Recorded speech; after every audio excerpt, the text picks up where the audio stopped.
चरखी दादरी उपायुक्त पर जातिगत टिप्पणी और उनकी योग्यता पर सवाल खड़े करने वाले दुकानदार एवं इनेलो पार्टी के नेता अशोक स्वामी की मुश्किलें एक बार फिर बढ़ती दिखाई दे रही हैं। अब उनके आईएएस बेटे के खिलाफ भी पुलिस में मामला दर्ज करवाने के लिए चरखी दादरी की एमसी कॉलोनी में रहने वाले राजेंद्र सिंह अहलावत उर्फ रज्जू अहलावत के द्वारा चरखी दादरी सिटी थाना एसएचओ को SC/ST एक्ट के तहत मामला दर्ज कर कार्यवाही करने के संदर्भ में शिकायत दी गई है। शिकायत में रज्जू अहलावत के द्वारा अशोक स्वामी के आईएएस बेटे सौरभ को भी SC/ST एक्ट के उल्लंघन का आरोपित बताते हुए कहा है कि अशोक स्वामी के द्वारा अपने बेटे का हवाला देते हुए जातिगत टिप्पणी की गई थी, जिससे उसकी भी सहभागिता दिखाई दे रही है। मीडिया से बात करते हुए रज्जू अहलावत ने कहा कि एक अधिकारी पर इस प्रकार जातिगत टिप्पणी करना गलत है।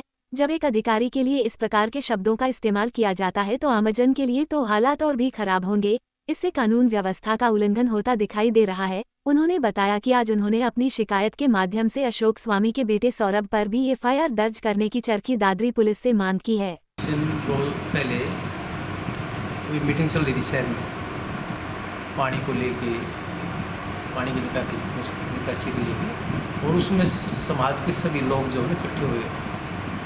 तो उस दौरान स्वामी ने जो है ना, वो हमारी जो DC हैं उनके खिलाफ जो है वो गलत लैंग्वेज यूज़ की गई थी, जो हमारे समाज के लिए भी, भाईचारा के लिए भी, कानूनी तौर पे भी किसी तरह भी वो उसका जो लैंग्वेज थी वो बिल्कुल गलत थी। और उस दौरान जो शब्द उन्होंने कहे वो अपने बेटे का नाम लेके जो है ना बार बार पुकार रहा था कि ये मेरे बेटे से बात हुई थी, कि भाई ये मेरे बेटे ने बताया, कि भाई इस तरह जो है ना ये इसका सिलेक्शन हुआ है। गलत शब्द यूज़ किए गए वहाँ, और वहाँ व्यापारी लोग थे, काफ़ी समझदार भी थे, उन्होंने भी बार बार उसको टोका, लेकिन वो मानना नहीं इस बात के लिए, वो उग्र हो चुका था बिल्कुल। और भी गलत बात है। तो मैं ये मानता हूँ कि बाप के जो स्वामी, उसके फादर का इतना दोष नहीं जितना उसके बेटे का दोष है। तो इसलिए जो है ना, जो FIR हुई तो उसमें सौरभ का जो नाम था उसमें नहीं जोड़ा गया। वो पुलिस की लापरवाही रही हो या कोई भी वजह रही हो, और नाम उसका सबसे पहले वो लड़का करना चाहिए था। तो इसलिए मैंने ये सोचा कि भी ये बहुत बड़ा गलत काम है। समाज को अगर ये एक अधिकारी के खिलाफ ऐसे शब्द यूज करेगा तो आम समाज के लिए क्या होगा? कानून नाम की कोई चीज़ ही नहीं रही फिर। जब एक आदमी DC के खिलाफ गलत लैंग्वेज यूज करता है और वो भी सारा समाज के आगे, तो मैं तो ये मानता हूँ कि भाई कानून नाम की भी कोई चीज़ नहीं फिर। तो क्या अब अलग से FIR करवाई गई है या पहले वाली FIR के साथ ही नाम जुड़वाने के लिए एप्लीकेशन दी गई है? ना, हमें अलग दी है, अभी इनका नाम जोड़ा जाए FIR में। तो FIR दर्ज हो गई क्या? हम तो दिया है, अभी देखते हैं प्रशासन क्या करता है। जी, तो किस तरह की कार्रवाई आप इसमें उनके खिलाफ चाहते हैं, क्योंकि वो खुद भी IAS अधिकारी हैं? कानून सबके लिए बराबर है। ये मैं नहीं मानता कि भाई जो है ना कानून से ऊपर है। वो 120 में जो है ना उनको साथ लिया जाएगा। अगर पुलिस नहीं करेगी, प्रशासन नहीं करेगा तो मैं कोर्ट में जाऊँगा। वहीं इस मौके पर रज्जू अहलावत के साथ मौजूद एडवोकेट सुखवंत दांगी ने कहा कि बड़ी चतुराई के साथ या किसी दबाव में FIR से अशोक स्वामी के IAS बेटे सौरभ का नाम हटा दिया गया, जबकि सौरभ के द्वारा अपने पिता को जो जानकारी दी गई उसी के आधार पर अशोक स्वामी ने सभा में आपत्तिजनक शब्दों का इस्तेमाल किया है। इसीलिए अब शिकायत के माध्यम से IAS सौरभ का नाम भी पहले की गई FIR में शामिल करने की मांग को गई है और साथ ही सभा में मौजूद दूसरे लोगों की भी जांच करने की मांग की गई है। उन्होंने गहनता से इस पूरे मामले की जांच करने की मांग भी उठाई। FIR दर्ज हुई है ना जिस कंप्लेंट के बेसिस पे, वो बड़ा एक चतुराई के साथ बहुत स्मार्टली प्ले किया गया है कि ये जो IAS हैं इनके अशोक स्वामी के बेटे, उनका नाम डिलीट किया गया बहुत स्मार्टली। वो प्रशासन ने किया, या क्योंकि प्रशासन ने भी जो कंप्लेंट दी है वो भी एक एम्प्लॉई है, अधिकारी है, तो हो सकता है दबाव की वजह से या जो भी वजूहत हों उसका नाम छोड़ दिया गया।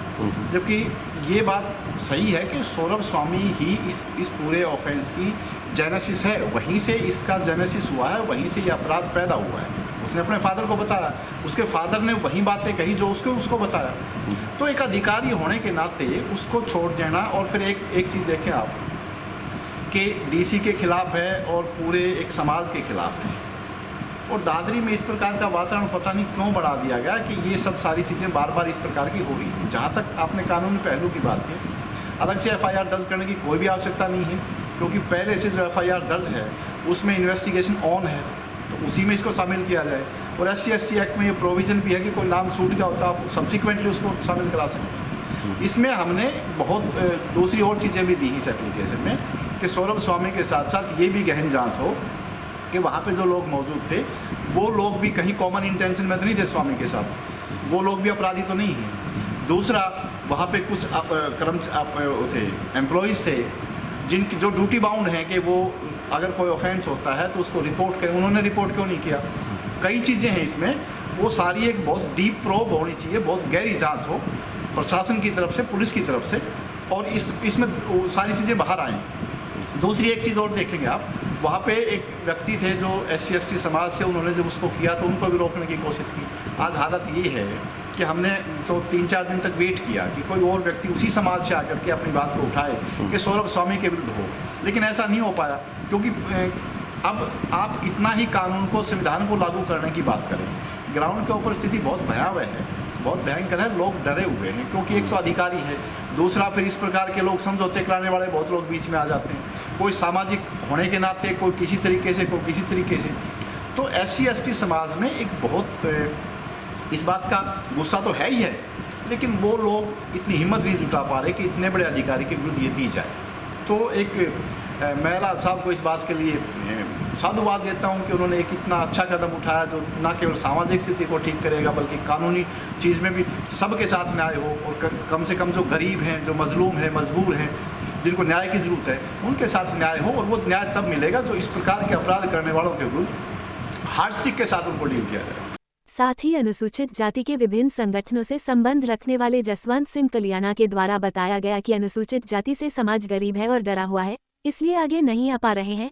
साथ ही कुछ सामाजिक संगठनों ने उन पर DC से मिलने का दबाव बनाया गया, जिससे साफ लगता है कि वे आरोपी को बचाना चाहते हैं, लेकिन वे मांग करते हैं कि अशोक स्वामी के साथ साथ उनके बेटे को भी गिरफ्तार किया जाना चाहिए, ताकि पूरे देश में ये संदेश जाए कि कानून से बड़ा कोई नहीं है। ये जो ड्यूटी मजिस्ट्रेट है जिसने FIR कराई है, मेन तो सारी की सारी गलती मैं उसकी मानता हूँ, या उसके ऊपर कोई प्रेशर है। क्योंकि जब अशोक स्वामी कह रहा है उस व्यापार मंडल की मीटिंग में कि मेरे बेटे ने बताया कि पापा ये हरिजन कोटे से लगी हुई है, तो इस बात से अशोक स्वामी का बेटा जो IAS है सौरभ स्वामी, वो भी इसमें शामिल होना चाहिए था। क्यों छोड़ दिया, तो ये तो इन्वेस्टिगेशन के बाद ही पता चलेगा। आपके संगठनों की तरफ से कोई इस तरह की जो शिकायत है देखने को नहीं मिली, वो क्या कारण? हमारा समाज है वो काफ़ी गरीब है और डरा हुआ है। तो ये तो मैं तो लावत साहब की धन्यवाद करता हूँ कि ये सारे समाज को इकट्ठा करने के लिए इन्होंने ये आगे पहल की है। और इसके अलावा मैं एक बात और भी बताता हूँ डाका साहब, यहाँ एक मीटिंग यहाँ फोगाट खाप की हुई थी, जिसमें हमारे लोगों के ऊपर भी प्रेशर बनाया गया कि एक बार DC साहब के चले कि हमारा सारा समाज एक है। मैंने कहा वहाँ हमारी तो आपसे कोई दवेश ही नहीं है, जो अपराधी है वो किसी भी जाति का हो सकता है, लेकिन वो जाति सारी अपराधी नहीं होती। लेकिन कुछ लोगों ने प्रेशर बनाने की कोशिश की, नहीं हम सब एक हैं, हम DC को ये बताएंगे। किस लिए बताएंगे? तो उससे तो ये उनकी क्लियर कट मंशा थी कि वो अपराधी को बचाना चाहते हैं और उसके बेटे को भी बचाना चाहते हैं। अब किस तरह की सज़ा आप मान रहे हैं कि प्रशासन को देनी चाहिए? इसमें सौरभ स्वामी को भी इसमें गिरफ्तार करना चाहिए, तभी दादरी में एक मैसेज जाएगा, दादरी में क्या पूरी इंडिया में एक मैसेज जाएगा कि कानून से ऊपर कोई नहीं।